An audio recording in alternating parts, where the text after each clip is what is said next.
Hello, everybody.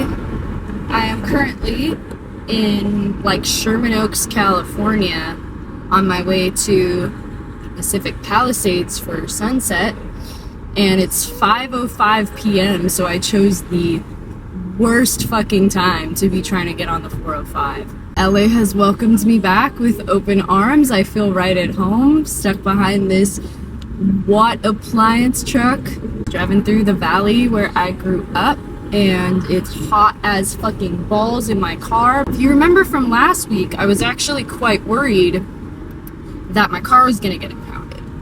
As you can see, I'm currently driving it, and all things work out in my favor. I finished The Artist's Way last night. It's been quite a journey. I'm feeling visually inspired. I woke up at 2:30 p.m. today.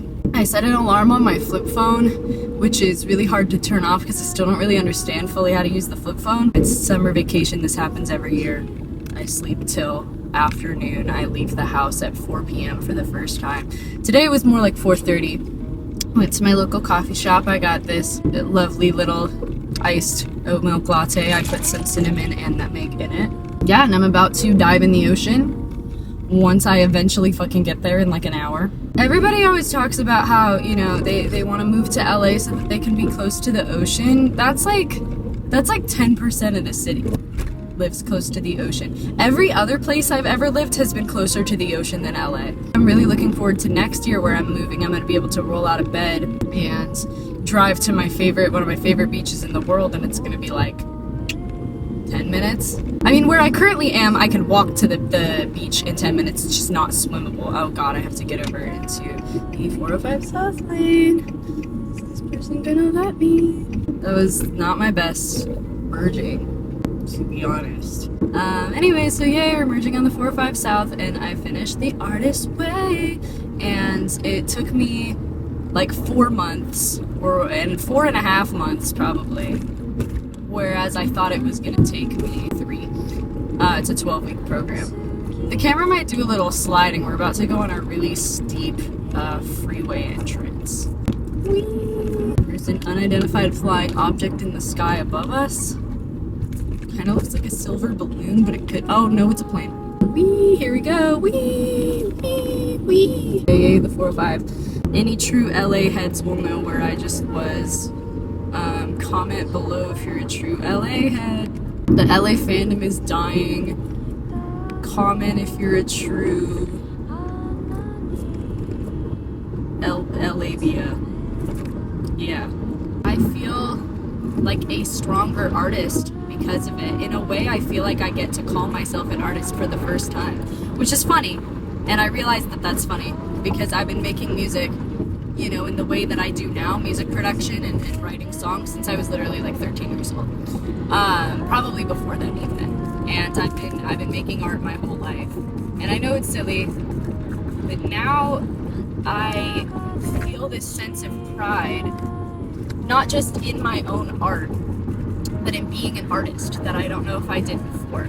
I think one of the most illuminating parts of doing The Artist's Way was kind of confronting all of my own negative biases towards artists and what I thought it meant to be an artist. Oh god. Oh Jesus.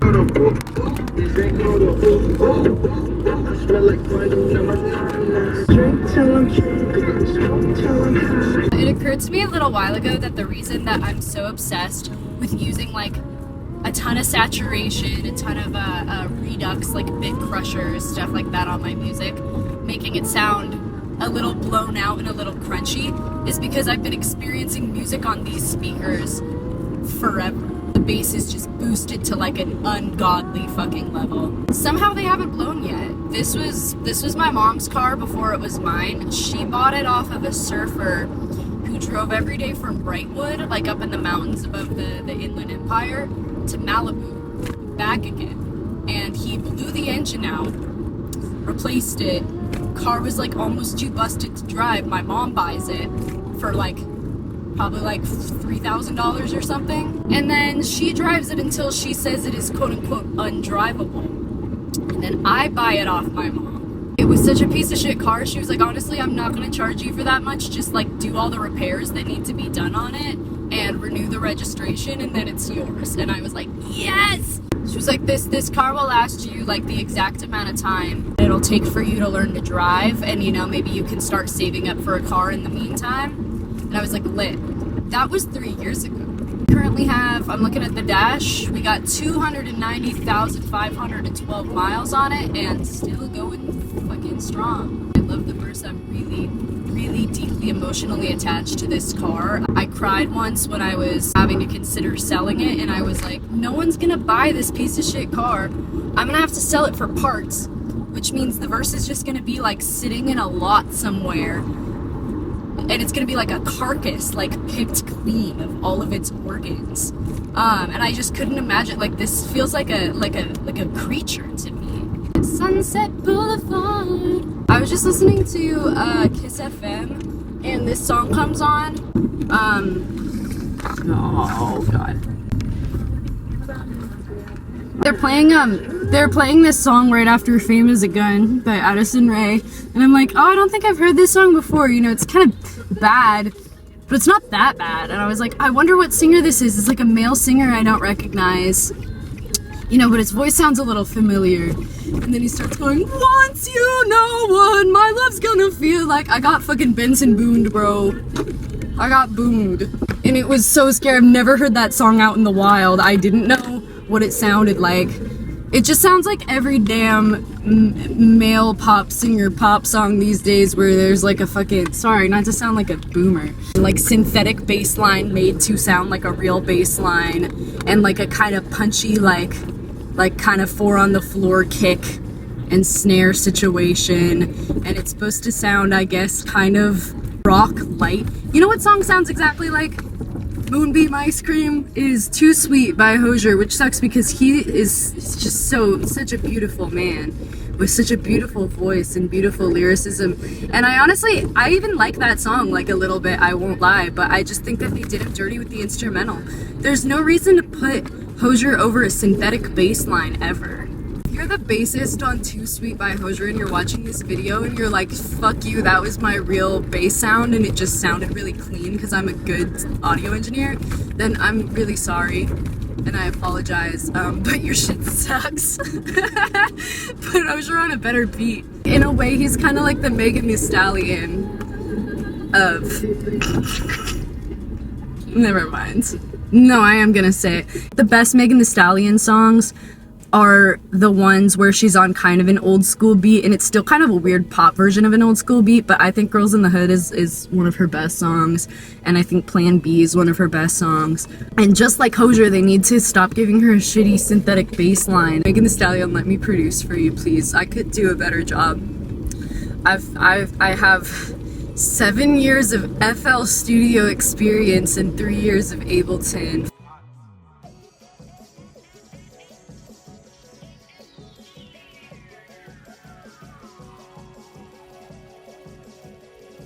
I feel very excited to see where I'm gonna go after this as an artist. Getting my bearings in these last couple years, there was a lot that I had to do to just improve my skill set, and like I could actually execute what I was trying to execute.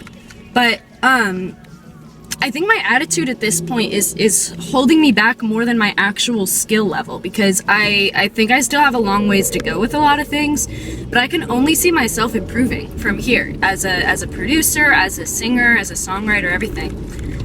But my attitude towards my music has only very recently been changing. God damn it. I've been embarrassed to take myself seriously. And I've been really worried about what somebody else will think of me if I choose to take myself seriously. I think that after The Artist's Way, I'm just a lot less concerned about that. I feel like I have the authority now. Sunset Boulevard, it's a dash cam, but like the other way around. I wonder if this is illegal. Sunset Boulevard, for those of you who are unfamiliar with Los Angeles, and it is just as glamorous as you think it is. And those of us who were born here are God's favorites. So if you were wondering, I'm glad to have cleared that up for you.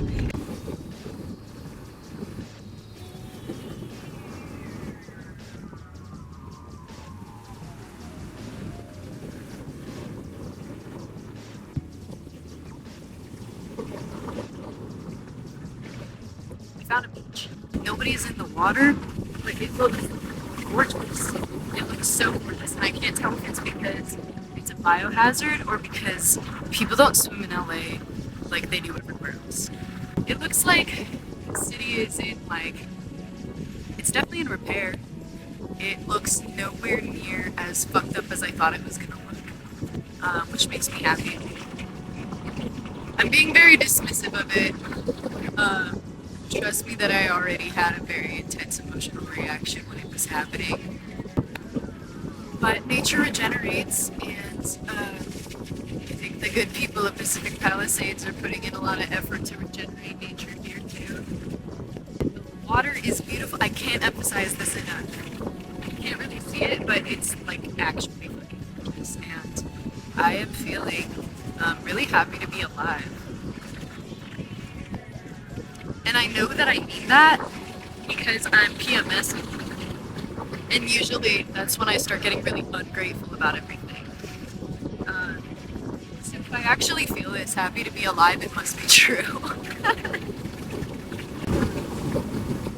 I was really dreading coming back here because it was going to be so hot and muggy. It's gorgeous.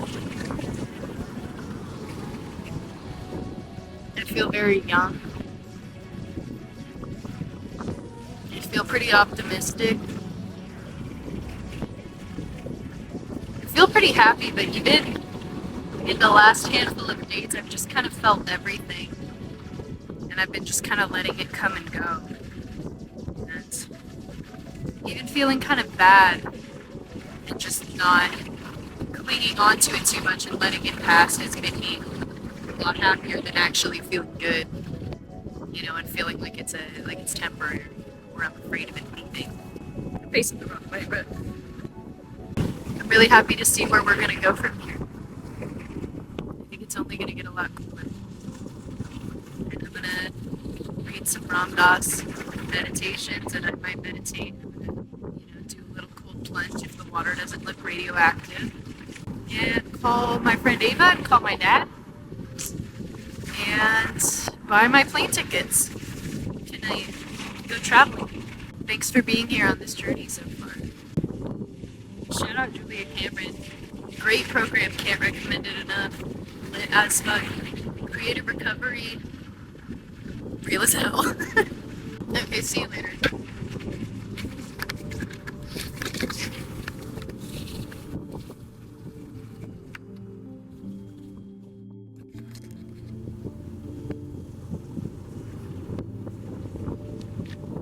If I had my life to live over, I'd like to make more mistakes next time. I'd relax. I would limber up. I would be sillier than I have been this trip. I would take fewer things seriously.